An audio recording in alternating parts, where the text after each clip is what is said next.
Hello everyone, কেমন আছেন সবাই? আমি অনুপ্রভা চলে এসেছি আরও একটি নতুন ব্লগ নিয়ে। তো আমি ফার্স্টে সকালে উঠে প্রতিদিনের মতো আমি একটু রুমটা ঝাড় দিয়ে নিচ্ছিলাম। তো কথা বলতে বলতে তোমরা সবাই আমার ভিডিওটি একটি লাইক দিয়ে অবশ্যই দেখা শুরু করবে। এটা আমার রিকোয়েস্ট প্রতিদিনের মতো। তো কয়েকদিন ব্যস্ততার কারণে একদমই ভিডিও দেওয়া হয়নি। আমি মনে হয় 4-5 দিন পরই ভিডিও দিচ্ছিলাম। তো যাদের ভিডিও পেরেছি দেখতে আমি কিন্তু ভিডিও দেখেছি, ভিডিও যদি নাও দিই। তো আমার ঘর ঝাড়ু দেওয়া কমপ্লিট। এবার হচ্ছে নাস্তাটা করে নেব। এদিকে আমি চা নিয়ে নিয়েছি খাওয়ার জন্য। তারপর হচ্ছে আজকে চা খাবো কেক দিয়ে। কিছুদিন আগে বাড়িতে গিয়েছিলাম, তো মা কেক পাঠিয়েছিল, তো কেক দিয়ে চাটা খাবো। আসলে কেক আমার অনেক বেশি ফেভারিট। তোমরা যারা আমার রেগুলার ভিডিও দেখো তারাই একমাত্র জানো যে আমি কতটুকু পরিমাণ কেক লাভার। তো দেখো, তো আজকে তোমাদের সাথে কিছু বিষয় শেয়ার করব। আমরা আসলে অনেক সময় অনেক তো সেটা হলো আমরা আসলে প্রয়োজনের বাইরে অনেক বেশি অপচয় করি। সেটা যে কোনো জিনিস, টাকা পয়সা বা সব কিছুর দিক দিয়ে আমরা আসলে অনেক সময় দেখা যায় কি প্রয়োজনের বাইরে বেশি অপচয় করি, যেটা কিন্তু একদমই করা উচিত না। আমরা সবসময় কিন্তু চেষ্টা করতে হবে কীভাবে সংসার খরচ থেকে কিছু টাকা বাঁচিয়ে ভবিষ্যতের জন্য সঞ্চয় করতে হবে, কিভাবে টাকা পয়সা সঞ্চয় করব ফিউচারের জন্য। কারণ বলা যায় না ফিউচারে কার কেমন দিন আসতে চলেছে। তো একটা প্রবাদ আছে হচ্ছে, যায় দিন ভালো আসে দিন খারাপ। তো আমাদের কিন্তু সেটাই মাথায় রাখতে হবে। তো আমি চেষ্টা করি প্রতি মাসে সংসার খরচ থেকে কিছু না কিছু টুকিটাকি বাঁচিয়ে নিজের জন্য জমাতে। তো দেখো, এখানে কিন্তু আজকে আমি ডাল রান্না করছি। তো ডালের সাথে আমি আলুগুলো কিন্তু একসাথে সিদ্ধ করে দেব।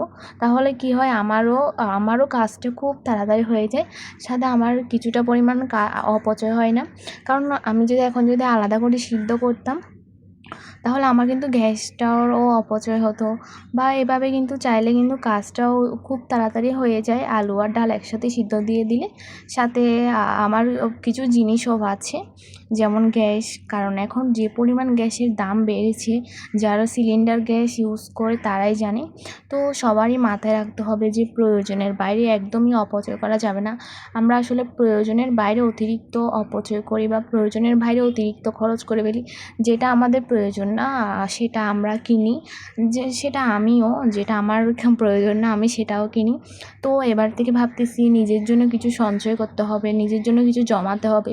ফিউচারের জন্য কিছু টুকিটাকি জমালে ক্ষতি কি, অল্প করে কিছু টাকা পয়সা জমালে ভবিষ্যতের জন্য সেটা আমার হচ্ছে এক প্রকার একটা সঞ্চয়, এক প্রকার একটা লাভ। ফিউচারে আমার হয়তো এটা কোনো কাজে দিতে পারে, হয়তো কোনো একটা বড় কাজে এটার প্রয়োজন হতে পারে। তো হাজব্যান্ডকে এটা হেল্প করতে হবে। তো প্রতিটা মেয়েরই উচিত এভাবে হাজব্যান্ডের পাশে দাঁড়ানো। হয়তো কার কখন কী বিপদ হয় বা কার কখন কোথায় কী পরিমাণ হেল্প লাগে আসলে বলা যায় না। তো আমাদের সবসময় চেষ্টা করতে হবে অপচয় জিনিসটাকে রোধ করে সঞ্চয় করা।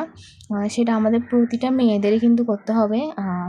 তো আমি কিন্তু এদিকে কিন্তু পেঁয়াজ দিয়ে দিয়েছি। তারপর হচ্ছে এখন হলুদ, তারপর কাঁচামরিচ। আমি লবণটা ডালে পরেই দিই, একদম সম্বার দেওয়ার সময় তারপর হচ্ছে ডালে লবণটা দিই। তো আমি আসলে তোমাদের সাথে এই জিনিসগুলো কিন্তু শেয়ার করার চেষ্টা করছি যে আমাদের আসলে প্রয়োজনের বাইরে একদমই অপচয় বা খরচ করা যাবে না। সবসময় চেষ্টা করব খরচটা একটু কমানোর। কারণ দিন দিন আসলে খরচ আসলে কমানো যায় না। দিন দিন সবারই কিন্তু খরচটা বাড়ে, সেটা আমার ক্ষেত্রে হোক, সেটা আপনাদের ক্ষেত্রে হোক। আমাদের ফ্যামিলি তো অনেক বেশি খরচ, অনেক টাকা পয়সা খরচ হয়, তবে চেষ্টা করতে হবে এটা আরেকটু কমানোর, কোনো না কোনোভাবে সেফটি করে। যেমন আমাদের কিন্তু মেয়েদেরই কিন্তু এটা করতে হবে। তো যেমন আমি এদিকে আজকে যেমন ডালের সাথে আলুটা একদম একেবারে সিদ্ধ দিয়ে দিয়েছি, তাহলে আমার সময়টাও একটু কম লেগেছে। আর হচ্ছে আমার একসাথে দুটো কাজও হয়ে গিয়েছে। আমার এদিকে গ্যাসটাও কিছুটা পরিমাণ বাঁচলো। তো আমাদের এভাবে কিছু কিছু জিনিস বুদ্ধি করে কাজে লাগাতে হবে।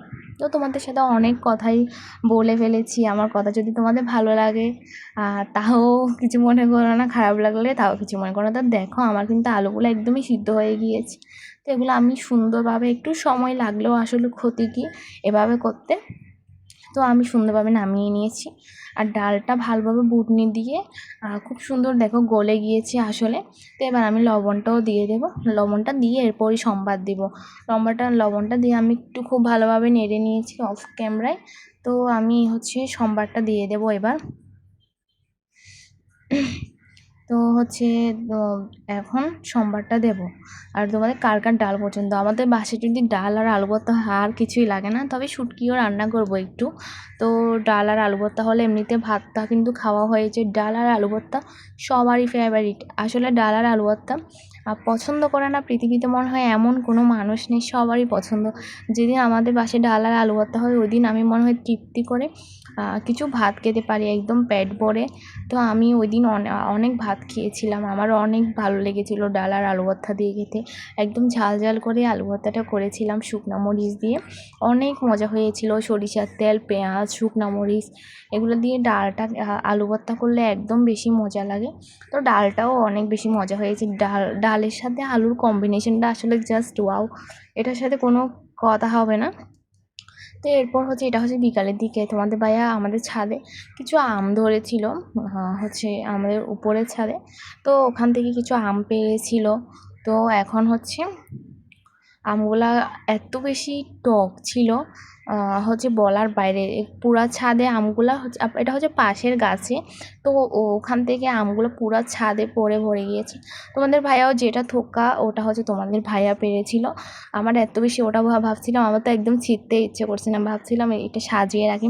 আর আমগুলো এত বেশি টক, আসলে মিষ্টিগুলোও কিন্তু অনেক বেশি টক, এত বেশি টক আমগুলো বলার বাইরে। কিছু কিছু দেখে মনে হচ্ছে অনেক মিষ্টি হবে লাল লালগুলা, আসলে না এগুলো আরও বেশি টক। তো একটু এই যে এই থোক্কাটা আমার তো অনেক বেশি ভালো লেগেছিলো, ইচ্ছা হচ্ছে এটা সুন্দরভাবে সাজিয়ে রাখি। তো এটাই হচ্ছে এগুলোই হচ্ছে আজকের আম। তো কত বেশি তোমরা কে কে আম খেয়েছো, এখনও কে কে আম খাওনি এই সিজনে? তো একটু ভর্তা বানানো হয়েছিল বাসায় একদম ঝাল ঝাল করে, যেগুলা একদমই মিষ্টি নেই আসলে, এত বেশি টক বলার বাইরে, কি পরিমাণ টক। এখানে মিঠা দিয়েছিল, তারপর হচ্ছে লবণ সব কিছু দিয়ে করেছিল। এরপর আমার কাছে ভালো লাগেনি, একদমই বেশি টক ছিল। আম ভর্তা আসলে এই সিজনে কিন্তু আম ভর্তা না খেলে আসলে হবে না। তবে আমাদের বাসায়ও কিন্তু আম সত্ত্বাও দেওয়া হয়েছে অনেকগুলো, যেহেতু আম সবগুলো দিয়ে তো আর আম ভর্তা খেতে পারবো না। তো এটা হচ্ছে বিকালের দিকে আসলে আমাদের তো নাস্তা হিসেবে কিছু না কিছু খেতেই হয়, নুডলস বা সবসময় তো বাইরে থেকে আনানো হয় না। তো এরপর হচ্ছে আজকে হচ্ছে নুডলস বানাবো ভাবছিলাম। তো একটু আসলে চটপট কিছু বানানো হচ্ছে নুডলস, এটা হচ্ছে সহজ, আর কিছুই নেই। তা আমার হাতে বেশি টাইমও ছিল না, তো আমি ভাবলাম একটু নুডলস বানিয়ে ফেলি। তো নুডলসগুলো এখানে আমি একটু সিদ্ধ করে নিচ্ছিলাম, একদম নর্মালি রান্না করব আজকে, কিছুই দেবো না, একদম নর্মালি। তো এখানে আমি পেঁয়াজ কুচি আর কাঁচামরিচ দিয়ে দিয়েছি। আজকে নুডলসের সাথে কোনো সবজিও অ্যাড করব না, জাস্ট নর্মালি যেভাবে রান্না, খুব ইজিলিভাবে যেভাবে রান্না করা হয় সেভাবেই রান্না করব। তো এখানে অনেক বেশি পেঁয়াজ দিয়েছি, তারপর হচ্ছে কাঁচামরিচ দিয়েছি। তো আজকে আমার হাতটা একটু কেটে গিয়েছে, যার কারণে হচ্ছে পেঁয়াজগুলো একটু বড় বড় সাইজ করে কাটা হয়েছে। এদিকে হচ্ছে একটা ডিম দিয়ে দিয়েছি। এরপর হচ্ছে পেঁয়াজের সাথে ডিমটা ভালোভাবে মিশিয়ে নেব, খুব ভালোভাবে। আর ডিম ছাড়া তো নুডলস আসলে একদমই মজা নেই। তবে আমি একদিন রান্না করেছিলাম, মজা হয়েছিল। তবে ডিম ছাড়া আমার তেমন একটা ভালো লাগে না নুডলসটা।